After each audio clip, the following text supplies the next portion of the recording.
A chord in music is three or more notes played at the same time. For example, notes C, A, and G make a chord, or E, G, and C. There is a simple formula for determining the notes in a chord. Now, there are different kinds of chords: major, minor, seventh, augmented, diminished. If it's not specified, it's usually taken to mean the major chord. To make a major chord, start with the note that is the name of the chord, like C. C is a note that's also a chord. So you start with C, go up 4 half steps, and then go up 3 half steps.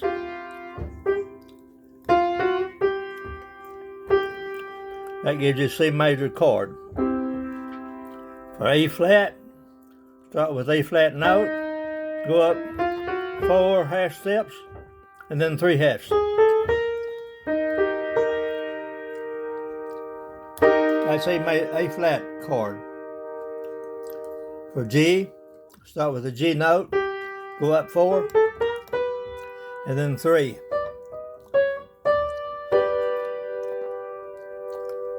E flat is the same way. Start with E flat note, go up 4 half steps, and then go up 3 half steps. That's A flat major chord. Okay, now, how do you know which chord to use when you're playing a song? Now, one way, some people use what they call lead sheets that gives the name of the chord above the words in the song. Or somebody can tell you what chords are involved. And then some people can listen to a chord played on a guitar or keyboard and reproduce the tones on the piano. And the third way is to learn to read music. Well, I'm not going to teach you to read music today. But there's another thing about chords. After you determine which notes are in a chord, like C, E, and G, you can change the order of the notes, E, G, and C. It's still C chord, or you can play G, C, and E. It's still C chord. Or in G, you play G, B, and D, or D, B, D, and G. That's still G chord.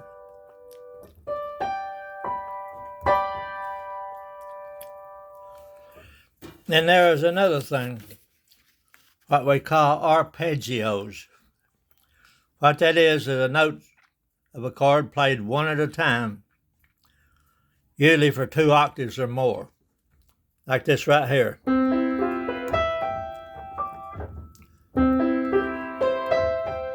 Oh.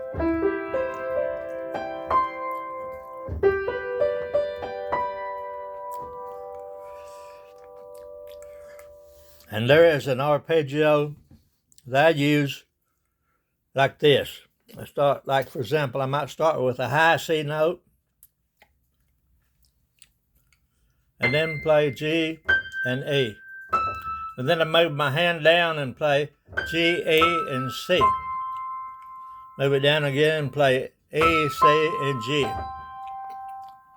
And then I play C, G, and E, and then G, E, and C. If you learn to play that fast, that sounds pretty good. But if that's too much for you right now, don't worry about that. You can learn that later.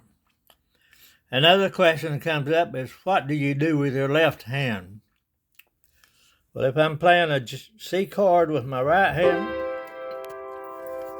I might play a C octave with my left hand.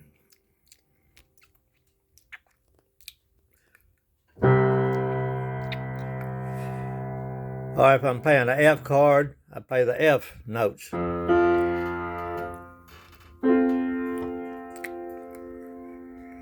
And sometimes I alternate and playing a C chord, play a C octave in the left hand, alternate that with the G octave in the left hand.